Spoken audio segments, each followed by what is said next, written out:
So, just riding down the road here, and I came to Brookwood, just outside Woking.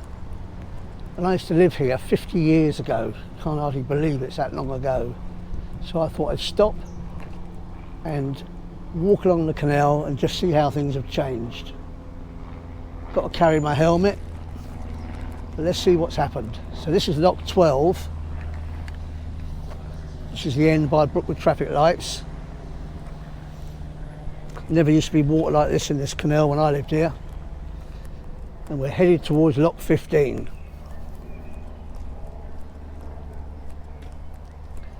So far, the major difference immediately is the amount of water in this canal. In some areas, when I lived here, well, you just paddle across it, except in the winter. And this was always a bit of a main road, because cars actually used to come along this little bit when I first lived here, because there's a couple of cottages along here, and there's a little lane at the back, but a couple of the cottages had their entrance on this canal, along this bit, so the cars used to drive here. But when you get past this lock, it was just a towpath.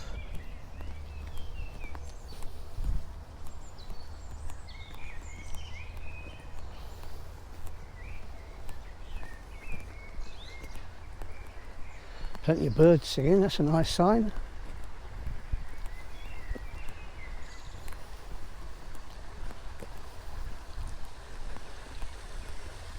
We always knew the lock numbers. It's the way we would arrange to meet friends and things. I'll meet you by lock 13. We're all fishing down at lock 12. Lock 15 was the favourite place, which is the far end.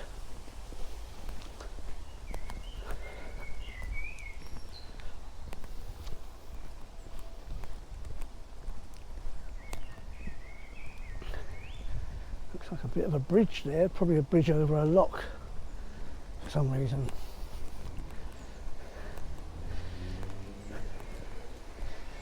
We used to call this over here a flash. Don't know if it's the right word or not, but it's where they used to park up the barges in the old days, or turn them around, or get out the way of other traffic.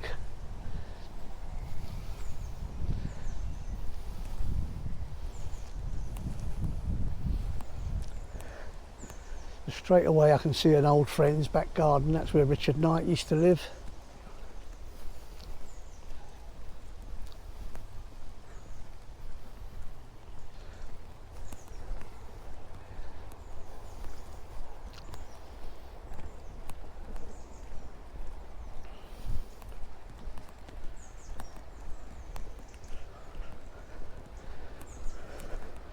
I can see that the canal's not as deep. You probably can't see it on the GoPro, but the canal's not as deep as I thought it was. I can see the bottom there. Just more water in it. In the summer that would be a channel probably 10 foot, 12 foot wide up the middle.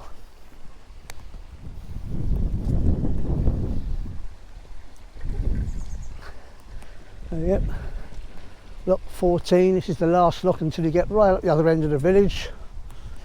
There's a bridge there. I don't know why they put a bridge there. There never used to be one. We, as kids, we used to walk across the lock gates.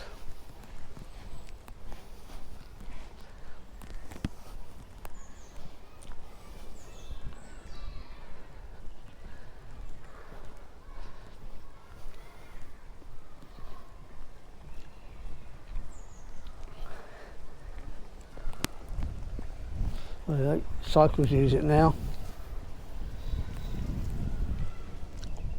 and runners. Towpaths used to be so bad in my day, you could barely walk along them, let alone cycle.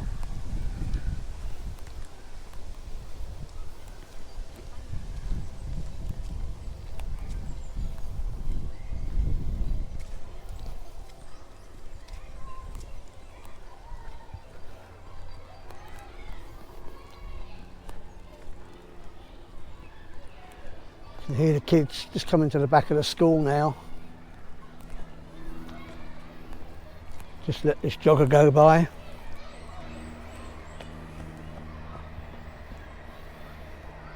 A couple of ducks over there.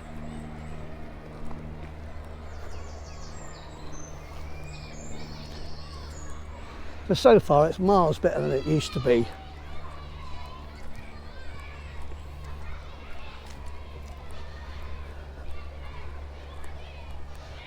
On the right here, this was a field that used to be used by cattle from what was the Brookwood Hospital farm, Brookwood Mental Hospital that was called. We used to get mushrooms in there, so some of the people were very jealous about telling you where they went, but everyone knew that this is a field where everyone got the wild mushrooms. Not wild, just mushrooms. The mental hospitals used to be about half a mile in that direction. It's a big housing estate with a Sainsbury's on it now.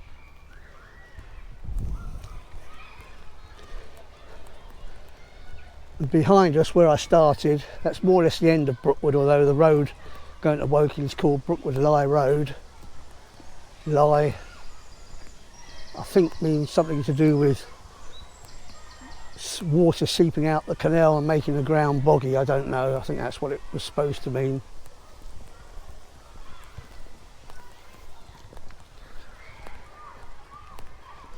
And there's a footpath there. That never existed. These were all very wet, marshy farmland fields. Always never looked much different than they do now, just great big long grass, occasionally a big cattle on them.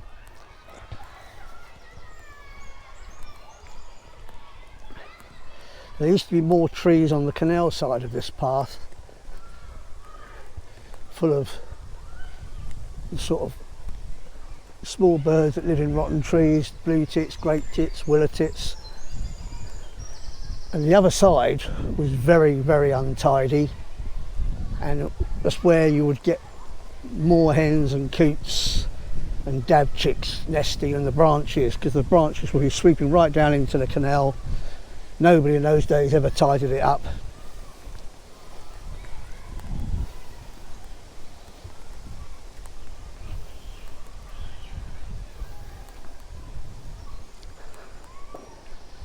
So it seemed like a long trek in the old days, but it's only a mile long. The main road in Brookwood, not much of a picturesque village, but there's an awful lot's happened here over the years. It's the biggest cemetery in the world at one point.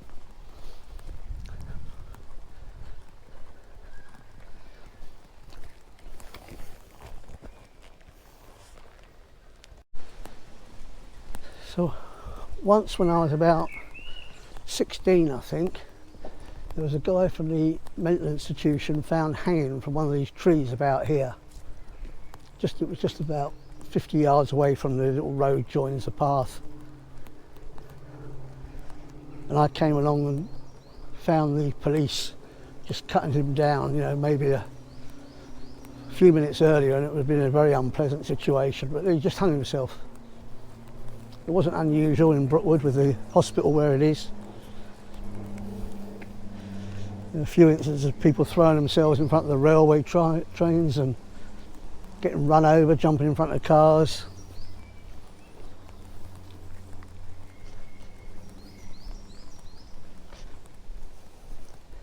And people make more of the back gardens on the canal now. Nobody much bothered when I was here. I had a canoe, so we used to get our canoe onto the canal, which wasn't an easy job. You'll see when we get to the back of my house. And of course, as kids, we made all sorts of rafts and things to float on there.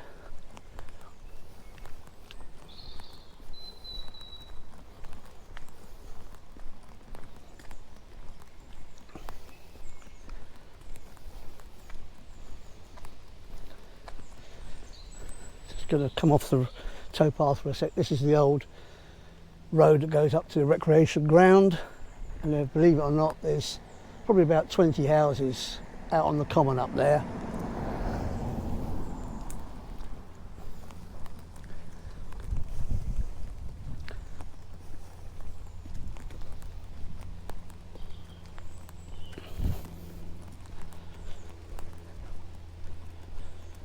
Coming up to the Canal Bridge here.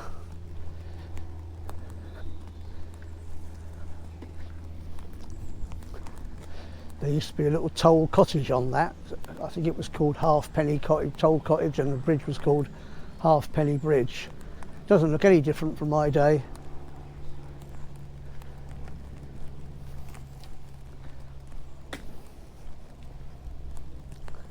Still got the wooden beams on it. Don't know if you can see them.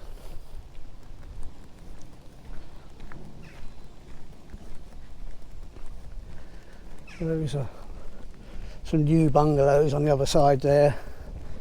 That was a bit of a derelict store yard when I lived here. It was 50 years ago, so.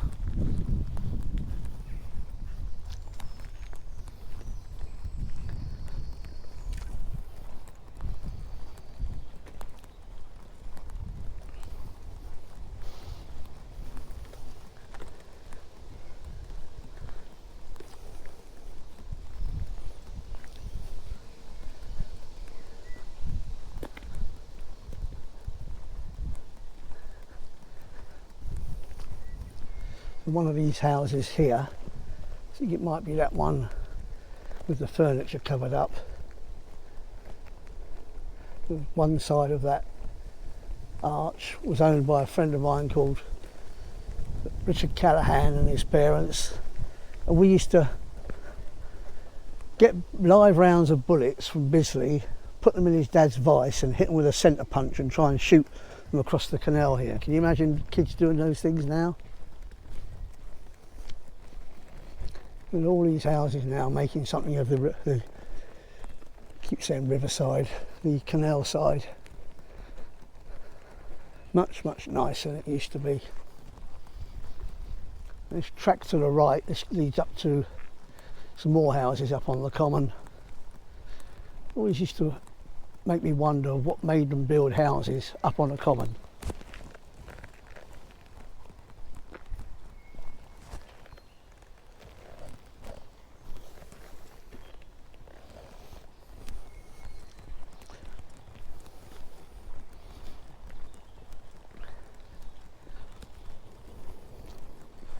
These woods were all owned by one of the houses up there on the common, and they used to let scout groups and people like that camp in there.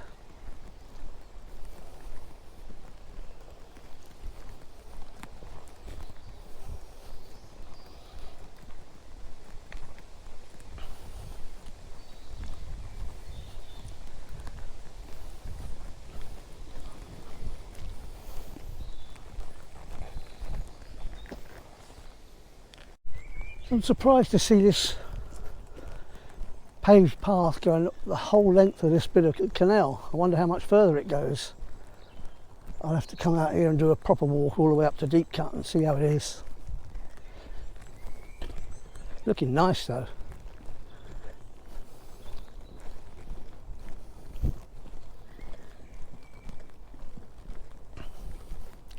I guess these places here are where people do fishing. There's surprisingly good fishing here compared with the condition of the place. Some very big pike, loads of shoals of roach and perch. Even caught a big eel here once when I was a kid.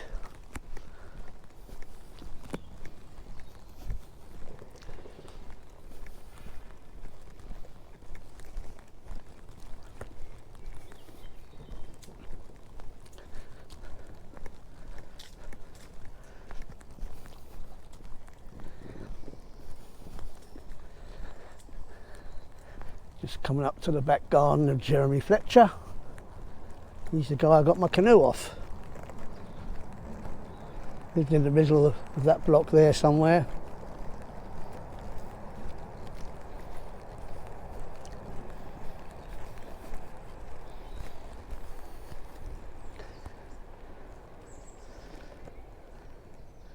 Really am impressed with the condition of this canal. Right.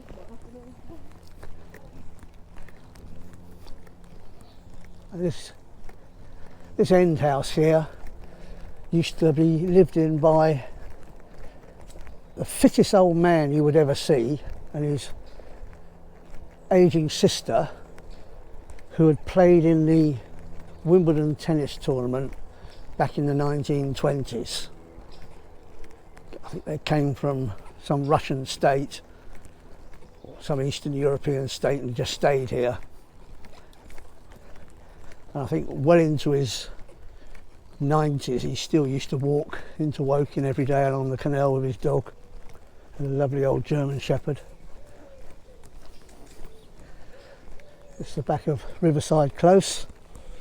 Again, none of those we used to walk along the back of there. That was just reeds and things. And now we're coming to the back of my old house, which has changed unbelievably. Because that big wide expanse of water was just a massive reed bed coming right out, as it were, to the water's edge. And look at those big fish there. I don't know if you can see them, some massive fish.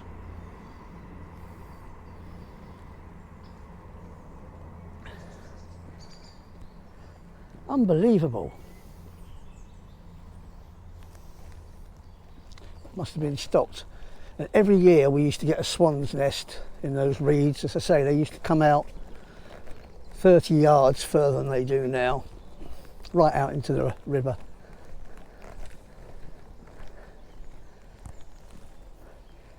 And that, the garden you can see there is my old next door neighbour. We would be behind those trees there. And there'd be all sorts of birds nesting in those reeds. Obviously reed warblers, moorhens, ducks, coots, and every year a mooch swan. And sometimes, if the water was quite high when they arrived here, they built it a little bit deeper, and one year they actually built it in our garden.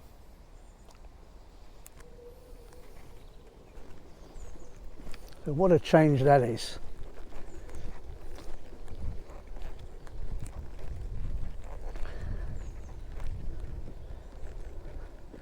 Looks like there's a little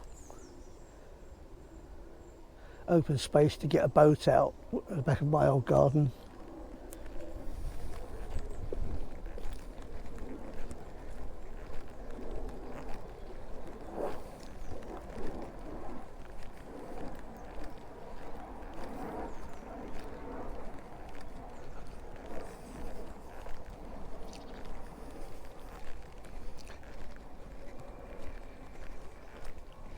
Somebody's got a swanky old back garden there built onto a house.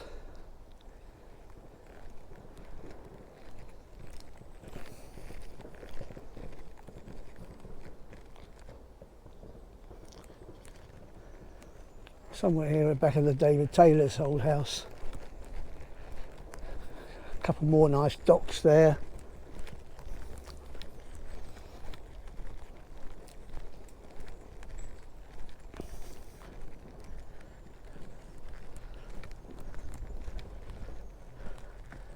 Yeah, I think that is David Taylor's old house there. Got a shepherd's hut there and everything.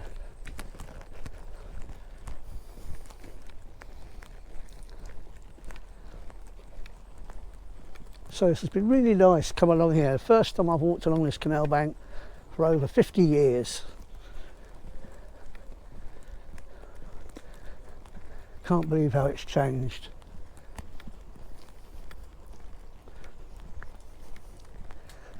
Somebody obviously likes to come down in the evenings there and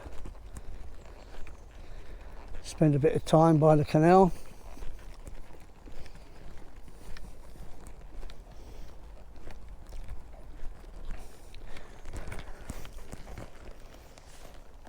So we're just really only about 150 yards away from the end of this. I've really enjoyed it. Talk of a trip down memory lane. And I guess I probably sound a bit stupid saying how it's changed, because what hasn't changed in 50 years?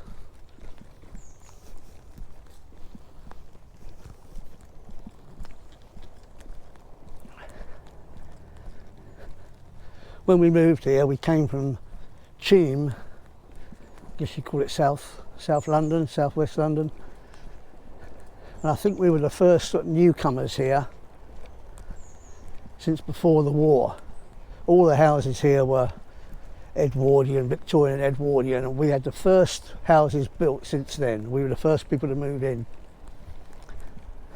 You can imagine moving into a quiet little village, how that went down, the newcomers. But pretty soon, within a few years, Connaught Crescent and Heath Drive were built. A few more little infills on plots of land were built on.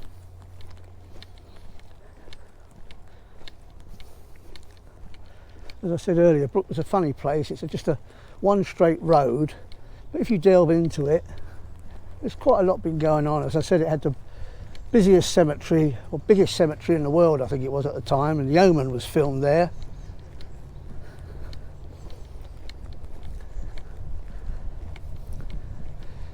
It had a massive load of railway stations all over the place around here, because they had special trains coming for the cemetery. They had a special train called the Bisley Bullet, came for the Bisley Ranges for the rifle shooting. And British Army were based at Purbright Barracks, which was kind of part of Brookwood as well.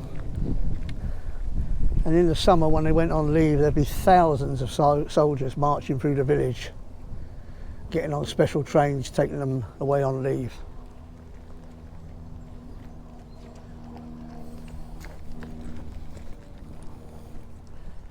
I've really enjoyed this walk.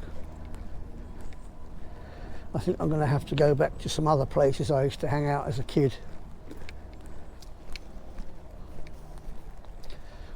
I've got a bike ride on Bikesandboots, my other YouTube channel, where I point out more about the cemetery and the common here and Purbright and stuff. That's the back of a garage. It used to be called White's Garage, and we used to come along here because in the old days you could go to both sides of the canal. Although the gardens went down to the edge, you could sneak along the canal side, and we used to get the oil drums that they piled up the back from the oil from the garage and lash them to planks of wood and make rafts with them.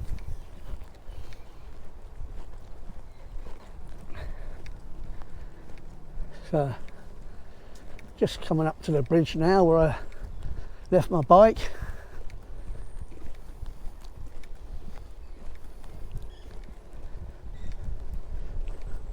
I've been so engrossed in how it's changed, I haven't really pointed out any of the wildlife, but hey ho, might come and do another little walk along here. As I say, I might park up and go all the way to Deep Cut. So that's about the end of this walk. Just looking at this here, used to be a lot of these pillboxes around. So thank you very much for watching, and please give me a like and a subscribe to help me out, get this channel going, and I'll catch you in the next video.